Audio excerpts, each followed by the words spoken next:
Cool Steeler Nation, and welcome to the latest episode of your Pittsburgh Steelers Syndicate with me, your host, Britsburgh, Owen, speaking to you here in the UK. The voice from across the pond, guys. Yes, I have got an English accent, and yes, I am a die-hard Steelers fan. Well, guys, if you've just found the Pittsburgh Steelers Syndicate, if you want daily Steelers videos, if you want live podcasts, if you want a fantastic ex-Fox News sports news reporter in Mackenzie Miller, then this is the channel for you guys. Hit that sub, ring that notification bell. And the other thing about us and podcasts, guys, when we do a live podcast, when we do any live podcast, we don't ignore our live chat. We don't ask to be paid to bring comments up. We're not condescending or rude towards our live chat like some big Steelers channels are. We value everyone's opinion, no matter what your opinion is. Anyway, Steeler fans, remember, hit that sub, ring that notification bell. Now, in my last video on Thursday, if you haven't seen that, go and check it out, guys. It looked like this. There we go. I talked about the biggest positions of need for the Pittsburgh Steelers to be able to be competitive in 2023 and to really become a contender. This team is definitely moving in the right direction. We've got a future franchise quarterback, I believe, in Kenny Pickett. We've got an outstanding wide receiver one in George Pickens. We've got an outstanding tight end in Pat Freiermuth, who's got the potential to be as good as Kittle, as Waller, and as Travis Kelce. Now, we've also got TJ Watt, Alex Highsmith, Cam Hayward, Minkah Fitzpatrick, who for me is the best safety in the NFL. Now, we need to supplement that through the draft or through free agency with key players. Now, when I spoke on Thursday, I said the biggest position of need for me was a cornerback one. Now, I know a lot of people think it's the trenches, but I just don't think that's as big an issue as the secondary. For me, the secondary showed real weakness at times this season. The secondary was burnt on a number of occasions when the opposition team had an outstanding wide receiver one. Look at the damage that the likes of Jamar Chase did in the Bengals game, Tyler Boyd did in the Bengals game at Acrisure Stadium, that Jalen Waddle and Tyreek Hill did when we played Miami, that AJ Brown did when we played Philadelphia. There is always when we have that wide receiver one to cover, we don't have a lockdown corner. We don't have anyone who we can leave on an island with that wide receiver one to cover him. Minkah's got to go across and help out constantly. Terrell does. And then that takes away what Minkah and Terrell are good at. Also, if you've got a lockdown corner, like a Tre'Davious White, like a Sauce Gardner, someone like that who can shut down an opposition wide receiver one, that automatically takes him out of the game. And that's what we need from the Pittsburgh Steelers. Now, I know what you're going to say, Artie Burns and all that, but that was one disaster, one mistake, guys. We all make one mistake like that. And the Steelers organization have moved on. It's a different GM now, different assistant GM. And let's face it, with that draft, they'd got so focused on taking a cornerback that they didn't care who it was, I don't think, after they didn't get William Jackson III. Now, what is good about this draft is there is a number of exceptionally talented cornerbacks. Now, why am I talking about the draft mainly? It's because if you look at the list of free agent cornerbacks, I think realistically, the draft is going to be the best place to look for a cornerback. Now, this is the free agent list. Marcus Peters, Bradley Roby, James Bradbury, Jonathan Jones, Anthony Brown, Emmanuel Mosley, Cam Sutton, our own player, Troy Hill, Anthony Averett, and Patrick Peterson. Now, I do think that Sutton should be re-signed, but to me, he is only a cornerback two. He's not a cornerback one. He doesn't have the skill set for that position. Marcus Peters is too old, I think, and the Steelers wouldn't pay for him. Bradley Roby, if you look at his cap hit, will be around about 10.5, 11 million. I cannot see the Steelers paying that. Bradbury is a possibility, I suppose, at 7.25, but I think, again, he is going to be someone that I think the Eagles will be anxious to keep hold of. Jonathan Jones from the Patriots, again, someone I think they're going to want to keep hold of. The same with Anthony Brown and the Cowboys, and the same with Emmanuel Mosley and the Niners. I think there's going to be a real need to, overpay at times to get those players, and that's just not something the Pittsburgh Steelers do.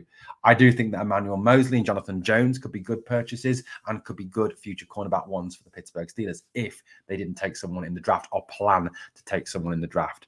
Personally, I think if they don't take someone in the draft in round one, it would be one of the biggest mistakes this franchise could ever make, given the fact that we have some outstanding prospects in this draft.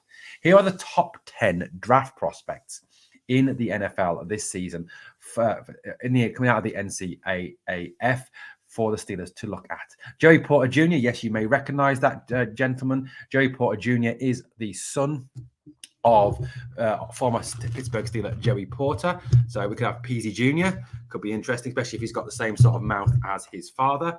Kody Ringo from national champions Georgia. Obviously, Kody Ringo was an outstanding cornerback for the national champions, an absolutely outstanding team again this year, who absolutely smashed the dog snot out of TCU. I think embarrassed TCU. I think don't know how TCU can show their face again after getting smashed 65-7 by the Georgia Bulldogs. Now, Kody Ringo obviously is ranked 2. 3 is Antonio Johnson. 4 is Cam Smith. 5 is Brian Branch. 6 Clark Phillips. 7 Jalen Jones. 8 Christian Gonzalez. 9 Eli Ricks. 10 DeMarvion Overshone. Now, the first 4 in this draft list, Joey Porter Jr., Kody Ringo, Antonio Johnson, Cam Smith, for me are all possibilities to be future cornerback ones. The top 3 in particular, Porter Jr., Ringo, and Johnson. Now, if we look at, let's take it Joey Porter Jr. first, obviously. Joey Porter Jr. is an outstanding prospect coming out of Penn State. He runs a 4.47 40. He's 6'2", 198 pounds. His overall rating is 89.6 out of 100. He is definitely an outstanding prospect. And if you look at this guy and some of his talents, he's got good fluidity. He tracks the ball well. He's good at forcing turnovers. He's got mental acuity, processing speed. He's got excellent body control, playmaking ability. He's got the ability to shade past blockers. He's systematically versatile. He's got great reach and influence. He's got all the top flight physical tools you need to be a top cornerback in the NFL. If you look at some of these statistics here, QB rating when targeted is 73.7. His tackling is 71%, run defense 62%, coverage 84%, zone 84%, and man press 76%. He's highly rated by all the key draft networks as well, and is projected to go in the first round, around about the middle of the first round, where the Steelers pick. And he's ranked number 1 in this draft for cornerbacks. Then you've got Kody Ringo from Georgia, national champions Georgia, again projected to go in the middle of the first round where the Steelers pick.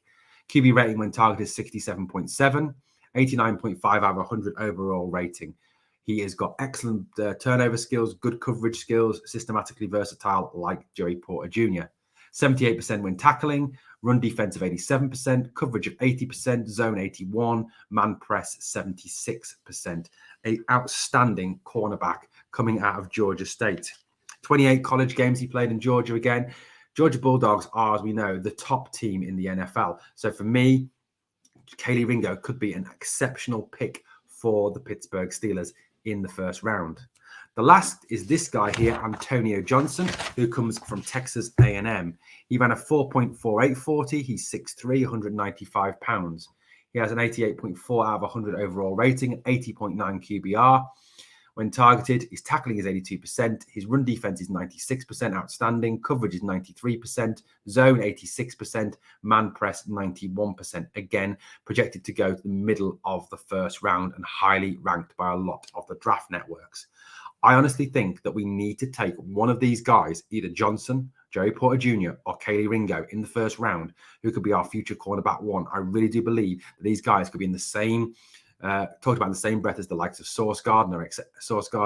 The other guy, was it like Tariq Woolen, McGinley, is it, or McKinley, who went this year as well? All outstanding corners. And I really do believe that we need to take a corner first. So really to get our lockdown corner, which will turn our defense even more fearsome going into the 2023 season. Anyway, Steeler Nation, let me know what you think in the comments below. Are any of those guys the kind of guys you'd like to see wearing the black and gold next season? And also, guys, remember to hit that sub, ring that notification bell, and come and join the Pittsburgh Steelers Syndicate. Here we go, Steelers. Come on.